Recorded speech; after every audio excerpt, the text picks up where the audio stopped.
Europe 1. Le grand direct des médias, Thomas Joubert. Et le fait média du jour, c'est le coup de gueule des stars contre la presse people. Jennifer il y a 2 mois, Karine Ferry la semaine dernière et ce week-end, le philosophe Vincent Cespedes. Ils disent tous les trois haut et fort ce qu'ils pensent de ces magazines. On va décrypter tout ça avec notre spécialiste média, Fred Hafner. Bonjour. Bonjour Thomas. On a donc là affaire à 3 exemples et 3 manières très différentes d'agir. Exactement, alors on va commencer par Vincent Cespedes, un des éminents représentants des jeunes philosophes qui s'est retrouvé en couverture de Closer avec Sophie Marceau. Et devinez quoi Thomas ?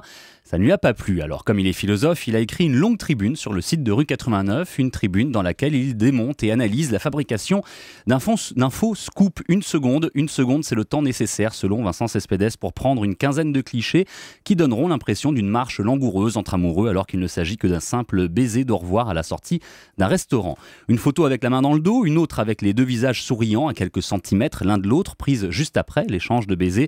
Et bien sûr, le fameux baiser hollywoodien avec l'un des deux protagonistes de dos. Ça ressemble à un baiser fougueux, mais il y a toutes les chances pour que ce soit une simple bise. Quelques jours plus tôt, c'est la présentatrice de TF1 Karine Ferry qui poussait un coup de gueule sur l'hebdo Public qui la mettait en couple avec son ex. Sur son compte Twitter, elle se déclarait scandalisée par un article qui brode encore une fois autour de sa vie privée sans avoir les bonnes informations. Karine Ferry qui râle régulièrement après la presse People.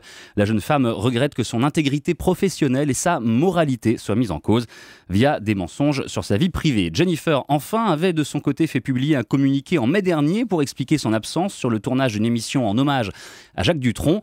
Mise en cause par Closer qui parlait du caprice de trop de la chanteuse, Jennifer avait alors tenu à raconter par le détail sa version des faits, expliquant avoir été violemment ciblée par des paparazzi à l'aéroport avant d'embarquer, une situation qui aurait provoqué de vives douleurs, nécessitant à la future maman de rester alitée une fois en Corse. Alors on le voit, les people ne supportent plus la presse people et n'hésitent pas à le faire savoir, y compris en dehors des tribunaux. Ouais, c'est pas forcément nouveau, hein, vous l'évoquez, des procès ont lieu toutes les semaines.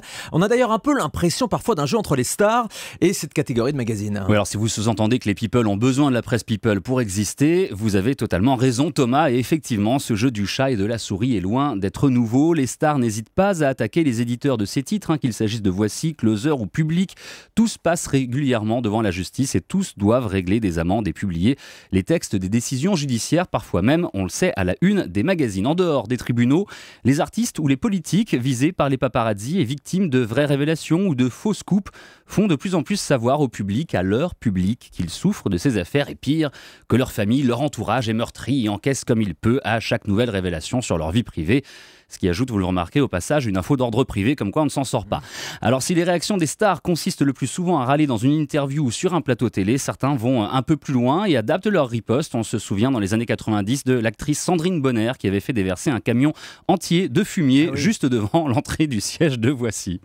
Alors au-delà de ces cas un peu extrêmes, on a l'impression que certaines stars jouent quand même avec les photographes et avec la presse people. Oui, on le sait, de nombreux scoops ou soi-disant scoops sont montés, arrangés, fabriqués par les people et les photographes, chacun y trouvant son intérêt, faire parler de soi pour ceux qui sont un peu connus et qui désirent l'être plus ou au moins le rester, et gagner de l'argent pour les paparazzi. Souvent traitées de presse de caniveau parce qu'elles ne s'intéressent qu'aux petits secrets et aux autres arrangements avec la vérité des célébrités, la presse people, quoi qu'on en pense, existe parce qu'elle est lue, parce qu'elle plaît à ses lecteurs qui viennent y chercher ce genre d'infos, de scoops, de rumeurs, même souvent sans forcément savoir ce qui est vrai et ce qui ne l'est pas.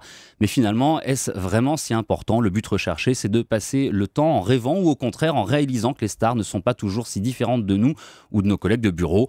Alors la solution préconisée par Vincent Cespedes dans sa tribune ce week-end ne fonctionnera selon moi jamais. Le philosophe propose de boycotter cette presse carrément, qui est pourtant lue par bien plus de lecteurs que le nombre de personnes qui le disent et qui l'assument. Regardez les titres qui sont lus autour de vous chez le coiffeur ou dans la salle d'attente de votre médecin. Je vous parie que la presse people fait carton plein. Ouais, surtout l'été, c'est un des grands moments de la presse people. C'est vraiment que c'est le genre de magazine qu'on n'avoue pas forcément lire, mais que tout le monde lit sur les plages, notamment pendant ses vacances. Merci beaucoup Fred Hafner.